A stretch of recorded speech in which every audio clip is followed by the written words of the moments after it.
2 নম্বর সুরসামার হইতো না। সুরসামারে টাকা খাইতে খাইতে আমাদের এই জায়গা পর্যন্ত আনছে।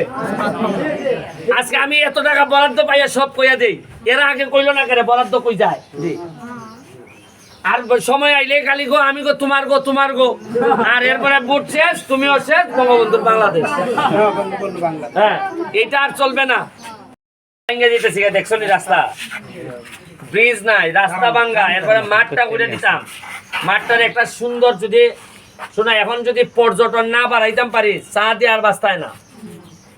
বাইরে থেকে মানুষ আইসা যদি এখানে খরচ না করে টাকা পাইবে কই? ইন্ডাস্ট্রি গুলা যদি হইতাছে, এইগুলোর মধ্যে তোমাদের ছেলে মেয়েরা চাকরি না করলে তোমাদের বাঁচা মুশকিল।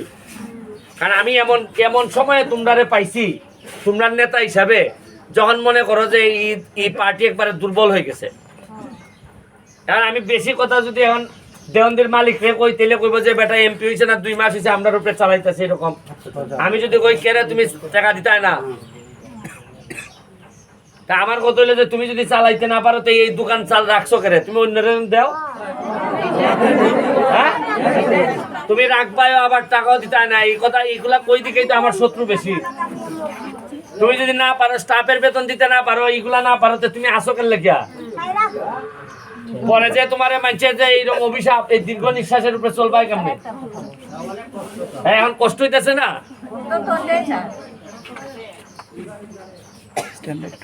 আমি ভাবছিলাম যে তোমরা আমারে খাওয়াই ভাই এমপি হইলে পরে, এখন তো দেখতেছি তোমরারই খাওয়াই, আমার জান বাঁচত না।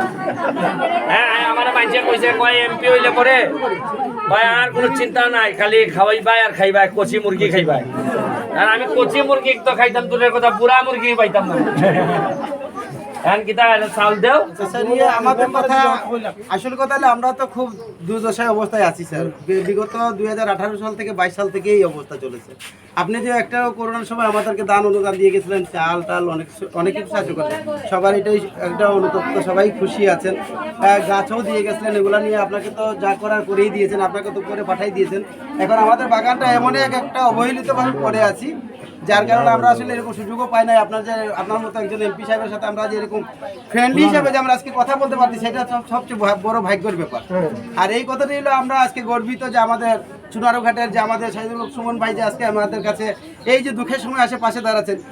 লম্বা কথা না, আসল কথা কিতা চাও দেখো কোথায় স্যার আমি শুরু করে দিছে যে কত মহান মানুষ এই না সে না, আরে আসল কথা এখন পেটে ভাত নাই। ধন্যবাদ স্যার।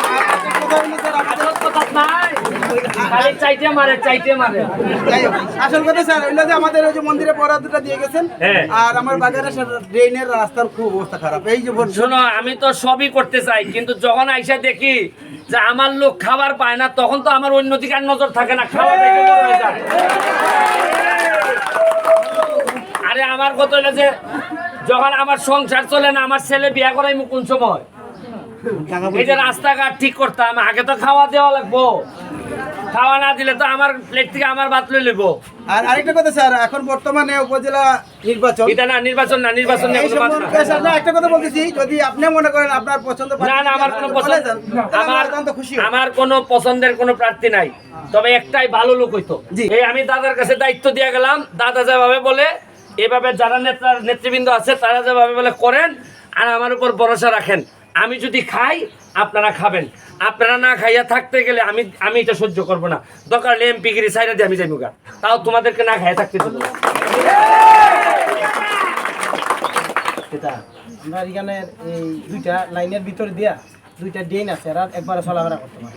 আচ্ছা, আমার যা যা লাগে ড্রেন মেইন যা আছে, আমি তোমরা একবার কইছি না যে ভোট আমি চা বাগানের মানুষের কাছে একবারই চাইছি, আর বাকি জীবন যদি আমি কখনো নির্বাচন করি, আমি ভোট চাইতাম না, তোমরা খুশি হইয়া আমার বাসায় না ভোট দিয়ে সব করে দিব। কিন্তু এখন তো আমার মাথা নষ্ট, খাওয়ান কেমনে? তুমি এখন আপাতত তোমার যা যা লাগে